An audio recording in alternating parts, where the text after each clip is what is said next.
Bien écoutez, salut à tous, c'est Sean. C'est le troisième jour de la série J'apprends à développer des jeux vidéo. Je ne sais pas si vous aviez suivi la vidéo d'avant, mais on avait réalisé un jeu en une journée. Et aujourd'hui, le but c'est de faire en sorte que notre personnage attaque. Voilà, donc on va découper, je pense, les objectifs qu'on voulait faire mettre en place en plusieurs parties. Et à chaque vidéo, on va prendre un objectif et essayer de le réaliser. Donc là, je suis sur Godot.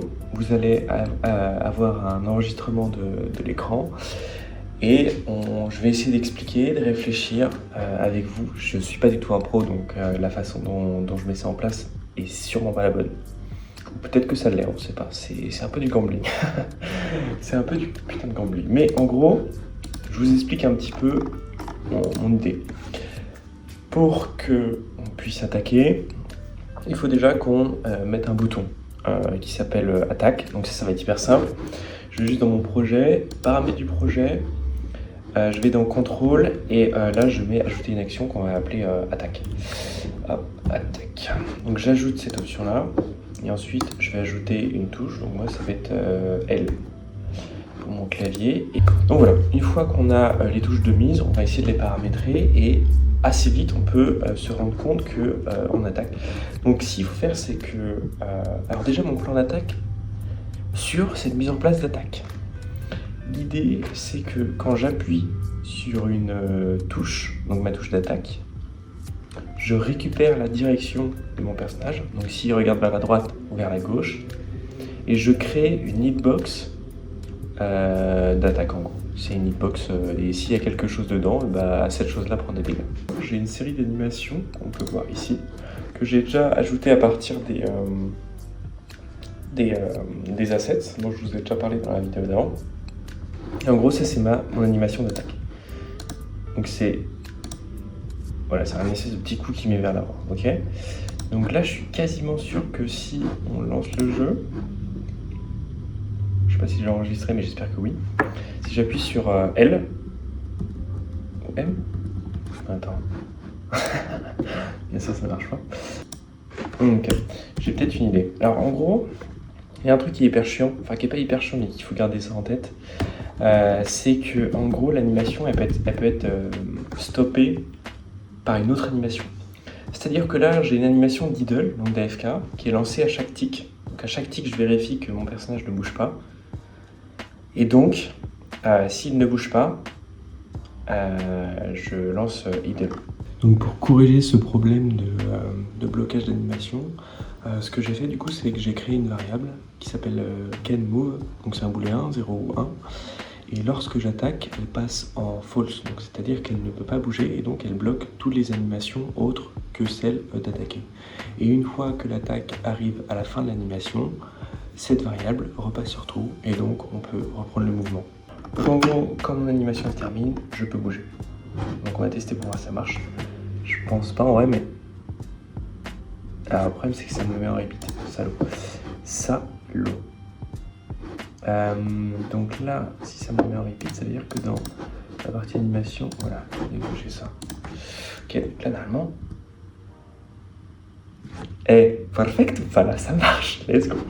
Donc ce que j'ai fait, c'est que j'ai ajouté une ERA 2D, donc c'est-à-dire c'est un carré qui va repérer quand quelque chose va rentrer dedans.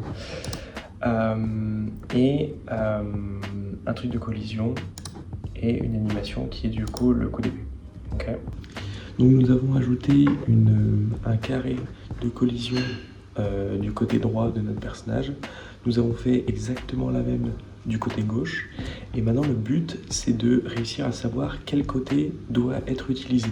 C'est-à-dire que les deux vont pas être allumés en même temps. Donc pour savoir cela, on va utiliser du coup la variable direction qui me donne vers où mon personnage est tourné. Donc c'est sur l'axe X. Donc si c'est négatif, ça veut dire que mon personnage est tourné vers la gauche de l'écran. Et si elle est positive, donc le personnage est tourné vers la droite. Donc cette variable varie entre -1.0 0 et 1.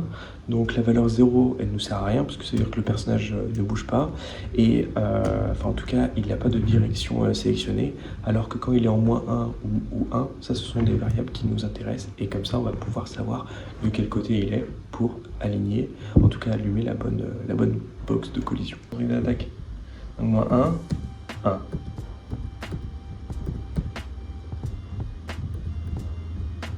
Donc si... Ok, genre je peux slider comme ça. C'est plutôt stylé en vrai.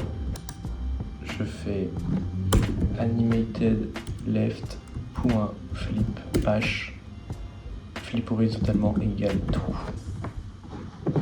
Je crois que c'est ça.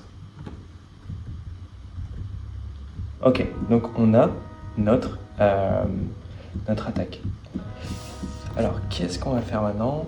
C'est qu'il faut qu'on fasse l'action en mode pour l'ennemi de prendre des dégâts. Donc une fois notre système de collision à droite et à gauche mis en place et testé, comme on a pu le voir, ça fonctionne, en tout cas l'animation est du bon côté. Nous allons mettre un système qui repère si l'ennemi est dans la case non. Donc avec une fonction, on appelle ça un nœud, on repère si l'ennemi est dedans ou non. Et s'il est dedans, on va appeler la fonction tag damage de l'ennemi qui va juste lui retirer un PV et lancer l'animation de damage, donc une petite animation quand il prend des dégâts. Et du coup on va aussi créer la variable else pour l'ennemi et on la met à 2, donc c'est-à-dire il a 2 points de vie. Et à chaque attaque il perd un point de vie s'il se trouve dans la zone de collision créée par notre coup d'épée. Donc voilà, on va tester un peu le jeu, on va voir si ça marche ou pas. Donc c'est parti, ok. Donc là vous voyez, je lui mets 2 coups, il meurt. Ce que je pourrais faire, c'est que je lui mets une animation de dégâts au moment où il meurt. Et normalement, je devrais avoir quand même tous les autres gobelins qui existent. Donc chaque gobelin est individuel. Et on peut tuer aussi. Et normalement, j'ai je peux l'attaquer beaucoup plus souvent que lui peut m'attaquer. Attends, est-ce que j'ai... Par contre, je crois qu'il y a plus de range que moi. Ah, vas-y, ça.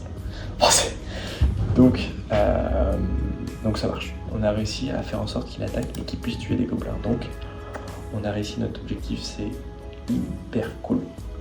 Du coup, les prochains, on a plusieurs possibilités. Soit on revoit un peu tous les paramètres d'attaque. Là pour ce soir, je vais me stopper. Mais justement, je vais vous laisser choisir. Donc soit on revoit les paramètres d'attaque pour que le joueur puisse soit bloquer une attaque, soit ait plus de range que le gobelin. Enfin, une sorte d'équilibrage comme ça pour qu'on puisse finir le niveau en tuant tous les gobelins.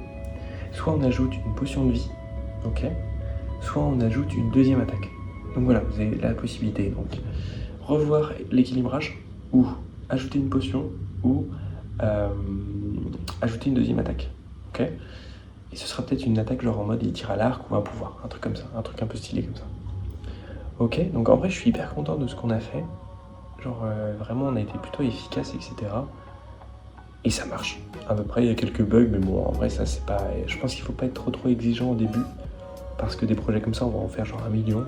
Et à chaque fois, déjà on a compris le principe global et on a réussi à mettre en place un système sans regarder les tutos. Genre vraiment juste à l'aide de nos pensées. Donc c'est très très bien, c'est très très bien. Donc voilà, mais en tout cas, choisissez du coup ce que vous voulez par la suite en commentaire et moi je le noterai. Et bien sûr, on fera ça ensemble à la prochaine vidéo. Si vous avez d'autres idées, n'hésitez pas aussi. Je suis toujours friand de ce genre d'idées. Si c'est pas trop compliqué, forcément. Même si c'est compliqué, ouais. Même si c'est compliqué, ça peut être un bon exercice. Dans tous les cas, ça c'est un développement bac à sable. Donc c'est-à-dire que on s'en fout en fait de le casser, de tester des trucs, de pas réussir, que c'est du sens ou que c'est pas de sens, en vrai on s'en fout, c'est un truc bac à sable. Donc voilà, n'hésitez pas à mettre ça en commentaire et puis bah du coup vraiment merci d'avoir regardé la vidéo jusqu'au bout. Donc après je suis hyper content de ce qu'on a fait et puis bah voilà, toujours la même chose. Si vous avez aimé la vidéo vous likez, si vous voulez suivre vous vous abonnez, si vous avez des idées, mais faites-vous plaisir en vrai. Et puis voilà, je vous remercie et puis je vous dis à la prochaine. Ciao les amis.